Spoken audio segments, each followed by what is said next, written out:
Assalamualaikum warahmatullahi wabarakatuh. Perkenalkan, nama saya Erning Wijayati. Saya mahasiswi S3 Teknologi Pembelajaran di Universitas Negeri Malang. Rekan-rekan, pada kesempatan kali ini, saya akan menyampaikan sebuah materi tentang pedagogical agents. Materi ini merupakan hasil perpaduan dari beberapa penelitian tentang pedagogical agents yang dilakukan sejak tahun 2005 sampai dengan tahun 2011 yang dikumpulkan oleh George Peretsianos dan Gregory S. Russell yang dihimpun dalam satu buah buku berjudul Handbook of Research on Educational Communications and Technology. Baiklah, rekan-rekan, untuk membahas dari pedagogical agent ini, saya membagi menjadi 5 pembahasan. Yang pertama adalah pengantar. Pengantar ini nanti akan berbicara tentang apa sih sebenarnya yang dimaksud dengan pedagogical agents. Kemudian selanjutnya adalah sejarah perkembangan tentang pedagogical agents.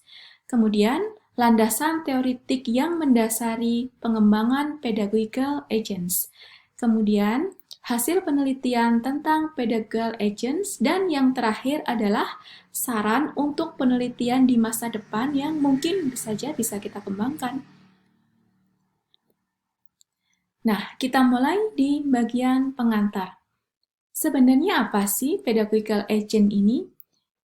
Dikatakan bahwa pedagogical agent merupakan kecerdasan buatan sebagai bagian dari Intelligent Tutor System atau disingkat menjadi ITS. Bentuknya karakter virtual yang bisa dikatakan dibuat mirip dengan manusia, diintegrasikan dengan konten pembelajaran, dan dikondisikan dalam sebuah lingkungan belajar. Nah, karakter virtual ini berfungsi layaknya sebagai seorang guru bagi peserta didik, sehingga peran si agen pedagogik ini dia bisa berperan sebagai instruktur, dapat berperan juga sebagai motivator, dapat berperan juga sebagai layaknya teman belajar bagi peserta didik. Nah, cara si pedagogical agent ini berinteraksi adalah melalui gerakan badan, bahasanya secara alami maupun ekspresi wajahnya. Nah, lalu sebenarnya sejak kapan sih ada pedagogical agent? Kita akan melihat dari sejarah perkembangan si pedagogical agent ini. Di tahun 1971 sebenarnya yang namanya ITS atau Intelligent Tutoring System itu sudah dibangun. Jadi sistem kecerdasan buatan itu sudah ada. Di tahun 1971 itu, kemampuan dari ITS adalah untuk menjawab pertanyaan peserta didik, mampu mendeteksi kesalahpahaman, dan memberikan umpan balik. Nah, teman-teman, karena perkembangan teknologi yang semakin pesat, kemudian sekitar 3 dekade berikutnya, yaitu di tahun 2000, si agen pedagogik ini sudah berwujud visual dan dia semakin mampu berinteraksi dengan peserta didik. Si agen pedagogik ini berevolusi menjadi sebuah karakter virtual modern yang kompleks. Dia berinteraksi dengan peserta didik melalui teks, ucapan, dan juga gerakan. Si agen pedagogik ini juga mampu menunjukkan keterampilan sosial dan kecerdasan berkomunikasi. Oleh karena itu, teman-teman, si agen pedagogik ini perannya menjadi bermacam-macam. Dia bisa sebagai tutor, pelatih, aktor, dia juga bisa sebagai ahli, motivator, dan mentor. Dia juga bisa jadi teman belajar. Dia bisa menjadi sebuah agen perubahan dan dikatakan bahwa di penelitian di tahun 2003 itu oleh Cho Chan dan Lin, si agen pedagogik ini bahkan bisa menjadi teman sepanjang hidup. Nah, tentunya si agen pedagogik ini bisa berkembang dari penelitian ke penelitian tersebut, pasti ada landasan teoretiknya. Landasan teoretik yang pertama adalah paradigma komputer sebagai aktor sosial. Nah, karena si agen pedagogik ini berfungsi sebagai layaknya seorang guru yang menjalin komunikasi dengan peserta didiknya, Maka dalam pengembangan agen pedagogik, dia juga mencoba mengkaji dari psikologi sosial. Karena seperti yang kita tahu, psikologi sosial itu menyelidiki tentang cara manusia berinteraksi. Bagaimana sih manusia satu dengan yang lain itu merespon dan saling memperlakukan dengan berbagai ciri kepribadian. Yang kemudian juga di psikologi sosial itu dikembangkan. Jadi penampilan visual si agen ini dikembangkan lebih bagus sehingga dia bisa berperan sebagai model peran sosial bagi peserta didik. Yang kedua adalah tentang teori sosial kognitif. Jadi, ini merupakan gabungan dari sosial dan kognitif. Di sini terbagi menjadi kognisi terdistribusi, artinya si agen ini dapat mengajukan pertanyaan. Si agen juga bisa memberikan petunjuk atau malah si agen mampu menawarkan berbagai perspektif alternatif ketika si peserta didik ini mengalami permasalahan dalam pembelajaran. Nah, dikaji juga dari sisi interaksi sosial. Ketika si agen mempunyai kognisi terdistribusi seperti yang sudah disampaikan di atas, pastinya si agen ini mampu berperan sebagai instruktur, rekan kerja, kolaborator. Dan agen ini juga akhirnya dapat memahami keadaan emosi peserta didik dan menunjukkan rasa empati. Kemudian yang ketiga adalah tentang teori beban kognitif atau cognitive load theory. Cognitive load theory ini eh, kita kaji dulu secara umum bahwa teori ini adalah teori yang digunakan untuk mempelajari tentang keterbatasan memori kerja dalam menerima sebuah informasi baru. Sebagai contoh, kalau misalnya kita ini disodorkan sebuah buku teks begitu, ketika buku teks itu mungkin secara font ukuran hurufnya terlalu kecil, terlalu banyak warna yang masuk di situ, kemudian gambarnya terlalu besar dan tidak proporsional, itu tentunya akan mengganggu ya, akan mengganggu pemahaman kita, jalannya informasi dari buku yang kita baca itu kepada kita, itu artinya beban kognitifnya terlalu tinggi. Nah, di dalam teori beban kognitif dikatakan bahwa manusia itu sebenarnya memperoleh informasi dari tiga hal, yaitu sensor, kemudian penyimpanan jangka pendek, dan penyimpanan jangka panjang. Nah, teman-teman, sebenarnya saya ingin membahas sedikit tentang beban kognitif. Beban kognitif ini dibagi menjadi tiga sebenarnya. Ada beban kognitif intrinsik, extraneous, dan Germani. Nah, beban kognitif intrinsik ini uh, dikatakan bahwa merupakan elemen interaktivitas dalam materi. Artinya ini yang berkaitan dengan pemahaman peserta didik tentang materi yang diberikan oleh si guru. Kemudian beban kognitif extraneous ini mengacu pada desain instruksional yang terlalu membebani peserta didik dalam belajar. Misalnya strategi pembelajaran yang dipilih oleh guru, misalnya dinilai kurang tepat. Kemudian beban kognitif Germani ini mengacu pada proses peserta didik dalam memecahkan masalah setelah mendapatkan pembelajaran.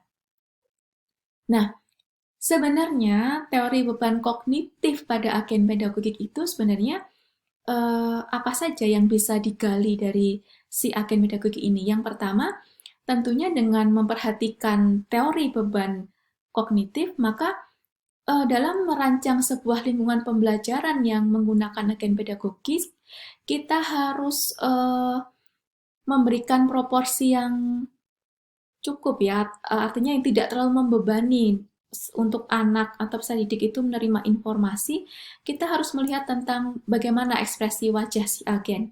Kemudian, apakah gerakan agen itu berlebihan? Kemudian masih juga ditambah, mungkin juga dalam sebuah lingkungan pembelajaran itu antar agen masih juga si anak diminta untuk berinteraksi dengan yang lain, misalnya adanya teks, suara, dan gambar, sehingga berbagai komponen itu perlu diberikan proporsi yang seimbang untuk bisa menghantarkan pesan ya yang dapat diterima dengan baik oleh si peserta didik.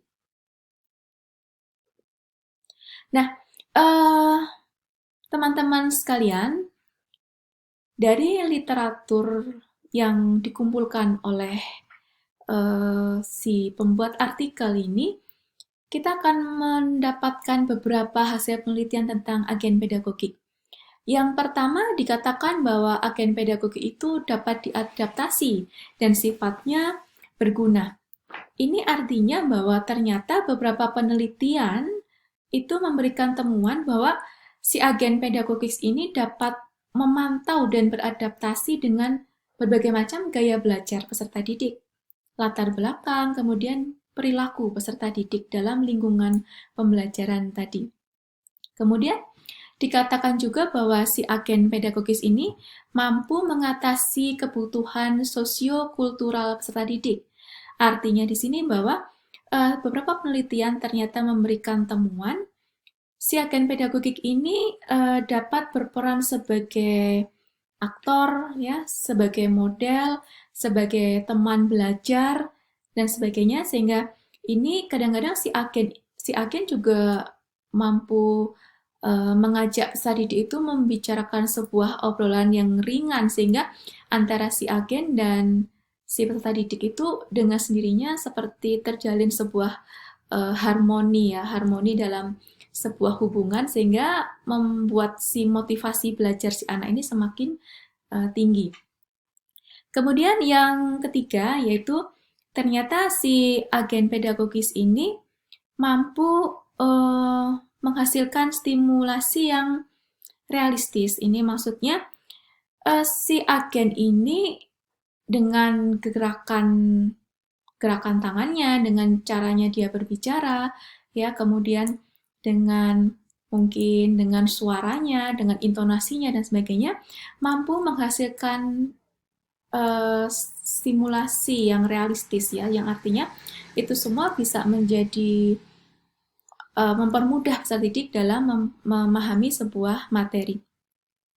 Kemudian si agen pedagogis ini juga mampu memupuk keterlibatan si peserta didik, membangkitkan motivasi dan tanggung jawab. Artinya, jika memang peserta didik sudah merasa nyaman, dia punya hubungan yang baik, ya, dengan si agen pedagogik, dia mampu menyerap pembelajaran dengan baik, maka dengan sendirinya tingkat keterlibatan dari si peserta didik itu semakin tinggi. Otomatis dia akan lebih termotivasi dalam belajar, otomatis juga dia nanti akan merasa lebih bertanggung jawab terhadap proses pembelajaran yang dia harus alami atau harus dia lakukan. Kemudian yang terakhir, si agen pedagogik mampu meningkatkan pembelajaran dan kinerja. Tentu saja jika seseorang yang punya motivasi, tanggung jawab, kemudian mampu terlibat secara aktif dalam pembelajaran, tentunya akan meningkatkan pembelajaran dan kinerja dia sebagai peserta didik. Nah, dari berbagai hasil penelitian yang sudah disajikan oleh peneliti-peneliti sebelumnya, maka di sini ada beberapa saran untuk dari masa depan, yaitu lebih mengeksplorasi tentang bentuk visual, penampilan, daya tarik, dan estetika si agen. Kemudian lebih melihat lagi tentang bagaimana interaksi antara peserta didik dengan agen pedagogi. Lalu lebih melihat lagi tentang peran agen pedagogi sebagai tutor, teman sebaya. Lalu, karena sekarang perkembangan teknologi semakin canggih, maka integrasi si agen pedagogik ini dalam lingkungan pembelajaran yang rumit, misalnya dunia virtual, video game, itu menjadi topik yang menarik untuk diteliti. Lalu yang terakhir adalah bagaimana mengintegrasikan pengalaman peserta didik dalam belajar dengan si agen pedagogis ini sebagai informasi untuk mendesain bagaimana seharusnya sistem lingkungan pembelajaran yang melibatkan agen pedagogik. Demikian dari saya. Terima kasih atas perhatiannya. Wassalamualaikum warahmatullahi wabarakatuh.